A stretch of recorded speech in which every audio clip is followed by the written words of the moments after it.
guys, welcome back to another whiteboard chat, and today we are going to talk about leaky brain. So this was actually a request because I had been talking about it with somebody recently. We were kind of talking about the connection between neurological diseases and the gut and inflammation. A lot of these things are kind of considered genetic and don't really have a cause, like autism, things like that. If you look at people with those types of diseases, you're gonna see somebody that probably has gut issues too, and really high systemic inflammation. So is there a correlation? Yeah, I mean, there seems to be. There's some research that would suggest that. In the medical community, I don't think really treats it as such, but yeah, that's not really the topic today, but that kind of is what brought this on. So, okay, let's see. Some of this is a little bit small, so I wrote a bunch up here, but I'll try to go over it. So, what is leaky brain? Well, it's real similar to leaky gut, but leaky gut. Leaky brain is basically a compromised blood-brain barrier. So the blood-brain barrier permeability. So think of leaky gut, right? These junctures, these things are exposed. They're not as tight as they're supposed to be. Things leak through. So it can be like toxins and larger particles and things like that, right? And what can that do? Well, leaky gut or barrier syndrome, or whatever you want to call it, can cause a number of systemic issues. People may see things like skin issues, or cognitive issues, and so on and so forth. Joint pain, right, from the systemic inflammation. So there's a lot of things that could really could end up happening, as a consequence. But leaky brain is really something that is closely tied in with leaky gut. So, do you have to have leaky gut to have leaky brain? No, you don't. But they are often correlated, and usually that gut permeability issue will, kind of advance and end up as a brain issue, and everything goes systemic. So, what are some other things that might cause leaky brain issue that aren't gut related necessarily? Infections, so bacterial infections, mold, people that have mold toxicity or overexposure to mold. Can that mess up your gut, microbiome? I mean, absolutely, but it's not like it originated in your gut necessarily, okay? Glutamate overstimulation, oxidative stress, which, oxidative stress is like a really broad term, but there's a lot of things that can cause oxidative stress, right? Whether it's, inflammation itself, or what we consume, or, drugs that people take, and a lot of things, right? So, overall high amount, oxidative stress in general is not something we want in high amounts. Okay, sleep and stress. Those aren't directly gut related. They can cause gut problems, right, if you have poor sleep or high stress, but they can also cause problems elsewhere. So those could be one of the issues that are causing a systemic inflammation that isn't directly gut related, or didn't necessarily originate right in the gut, okay? So, the couple of things worth mentioning here.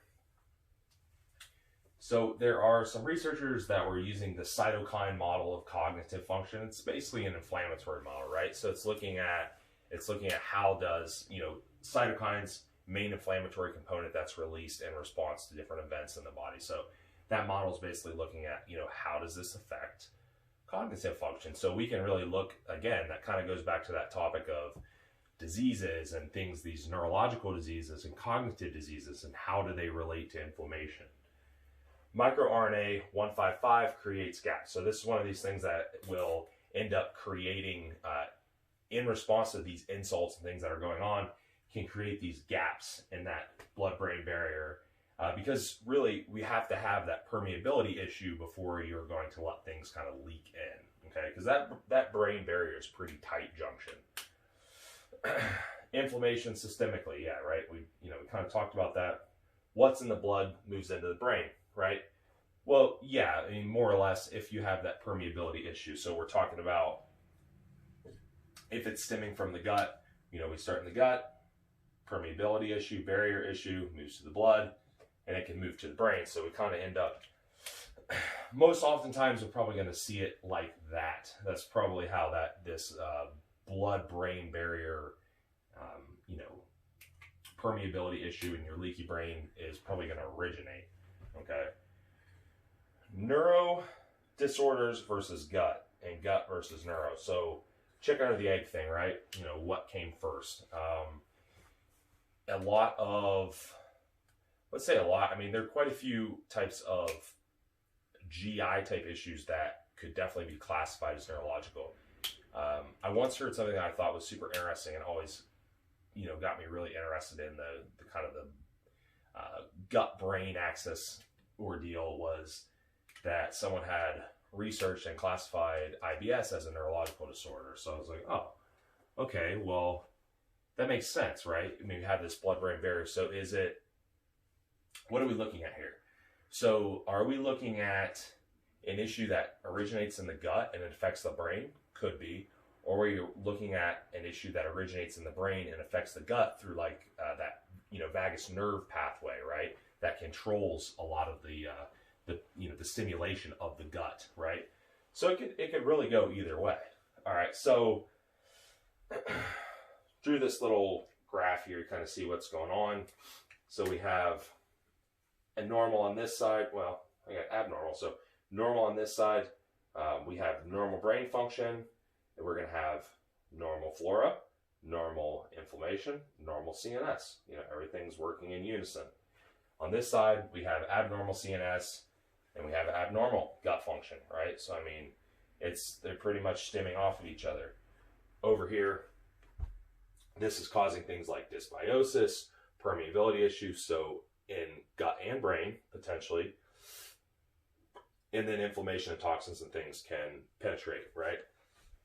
So, what can we actually look at? Or I should say first, like, what would it feel like? Well, the problem with a lot of this is that there is a lot of overlap. When you're dealing with a symptom like fatigue, I mean, it's such a broad symptom, right?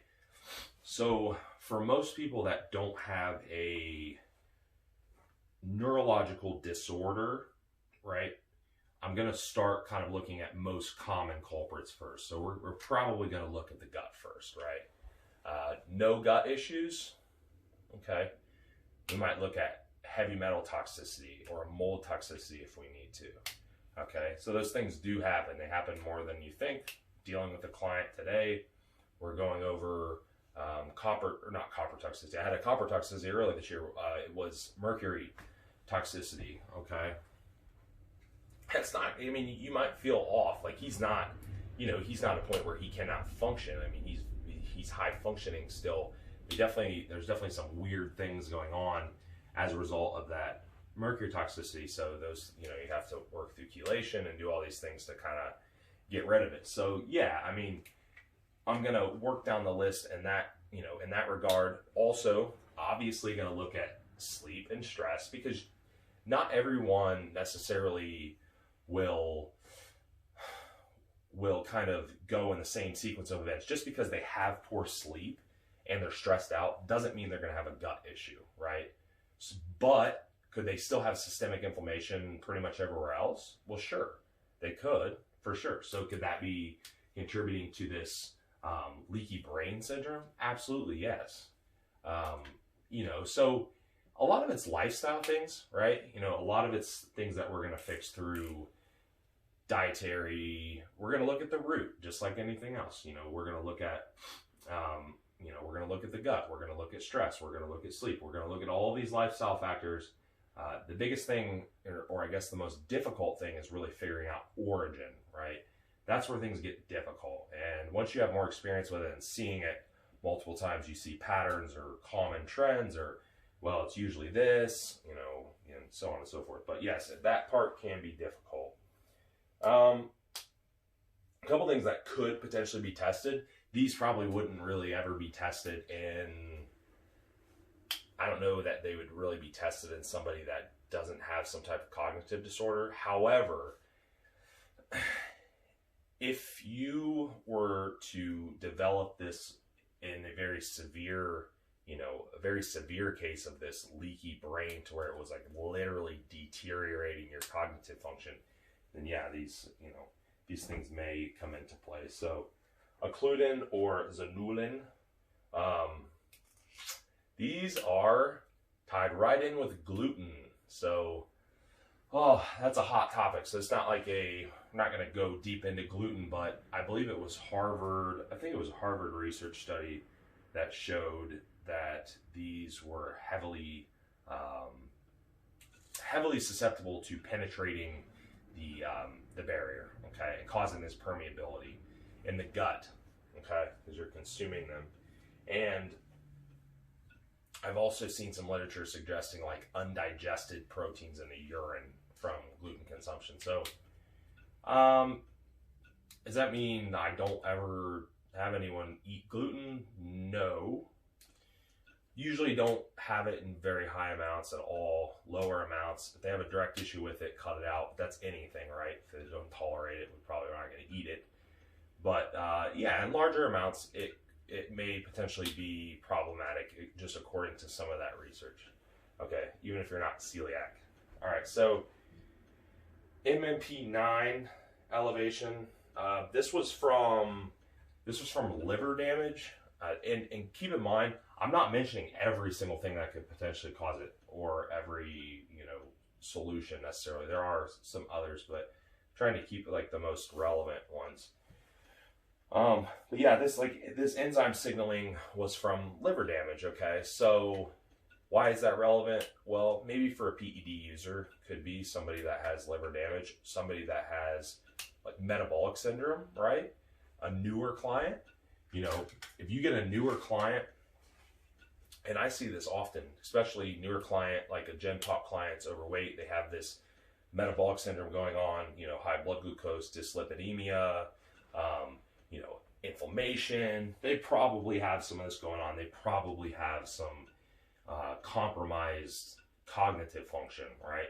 So are you doing anything directly? Are you like taking a supplement or a drug? There are drugs that actually lower it, but are you taking a drug to lower it? Nah, I mean, not really in somebody like that. I mean, it's really lifestyle correcting the overall issue, and you're gonna lower the levels. A GABA EEG would be another potential one. So GABA can cross the blood-brain barrier in very small amounts. Now, I mentioned glutamate as well.